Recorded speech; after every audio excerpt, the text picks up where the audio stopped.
dysfunctional vat. This is made by Temu, or is sold by Temu, and it is used for removing insulation off of electrical wire. I've opened the box, I've actually handled it so that I have a clue as to what's going on, so that this will be a smooth transition. We opened it up. I bought 2 spare blades. When this is shipped, these blades are outside the box is taped. We have tools and screws for tying it down. We have a handlebar and we have a handle. The tool itself is kind of an ingenious system.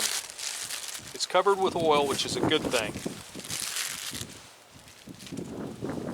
We have 2 bolts. We have a nut on the bottom, and then we have a nut on the top which holds this mechanism in place. If you raise this too much, this wheel will literally fall out because it's just floating in there and it's held by tension from the top. Now there's no way you're going to turn this because this nut on top is too tight. What I ended up having to do was take a 17 millimeter and place on this, and then I put a piece of metal, because I could not get a wrench in there, between this cutter wheel that you see here and this height. I can't get anything in there. The wrenches that I have, all my box end wrenches are way too large to get inside there. Open end wrenches, open end. So I put this in here and clamped it against the side in order to be able to turn this and loosen it. So now this turns freely. As you can see, it raises and it lowers. Now I've got a lot of drift in this, and that's okay because I can always adjust this later to where it needs to be.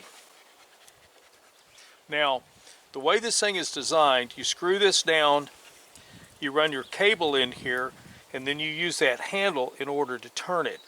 Now, something that I thought was very ingenious is you can take this handle off and you can put a electric drill on this to run it through very quickly.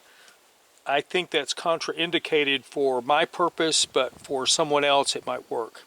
So let's test this out, see how it's going to work. On your hardware, you have a handle. It does not come with a washer. I recommend one.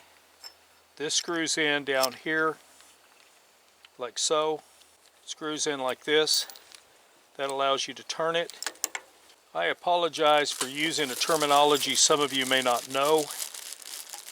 I spent a long time in surgery and my vocabulary has been somewhat altered by that. Those of you with a medical background have probably noticed when I'm talking about things how I describe them. But you have this Allen wrench. In surgery, this is called a reflex. And this piece right here screws into this, and that's what holds your handle onto the wire stripper. So we're going to attach this to the wire stripper. We're going to tighten this up, and then I'll show you the thing in actual use. In the videos, I'm almost positive that I saw the wire exiting from this side. So let's look at the other side, which is the feed side. Oh, before we do that, notice that we have these teeth for grabbing the wire. We have this cutter wheel right here. I recommend making sure that your wire is clean. If there's dirt on it, take a wet rag, clean it off a couple of times to save the teeth.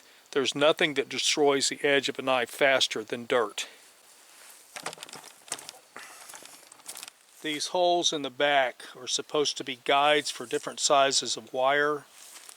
When they're in place, the wheel does more or less stay where it's supposed to. The wire does more or less stay where it's supposed to, but I have not been able to adjust this in such a way that I can keep from cutting the wire that's inside. I cannot adjust it to cut just the insulation on the outside. So if you're stripping wire in order to sell the copper, I'd say yeah, this is going to work for you. I think it would work. It's iffy. I don't want to tell you to go spend your money. I do not want to give this anything more than a 1-star, but if you're stripping insulation in order to sell copper, so there's tons of copper wire out here. It's anywhere from, it's solid, anywhere from 10 to 12 gauge because it was used in houses. Plus there's a lot of large diameter aluminum, which you would find in the street lights, or not street lights, but parking lot lamps. You'd run from the electrical feed up to the lights. And I bought this actually to start stripping all that stuff out so I can recycle the metal. If you're stripping copper to sell, yeah, this is going to work, but if you're planning to strip the insulation off and use the wire, it's a no-go. I don't remember what I paid for this. I would not buy it again. For what I'm using it, it will work, but again, I wouldn't buy it.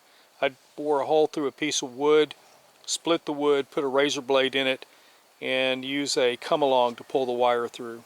Dysfunctional vet out.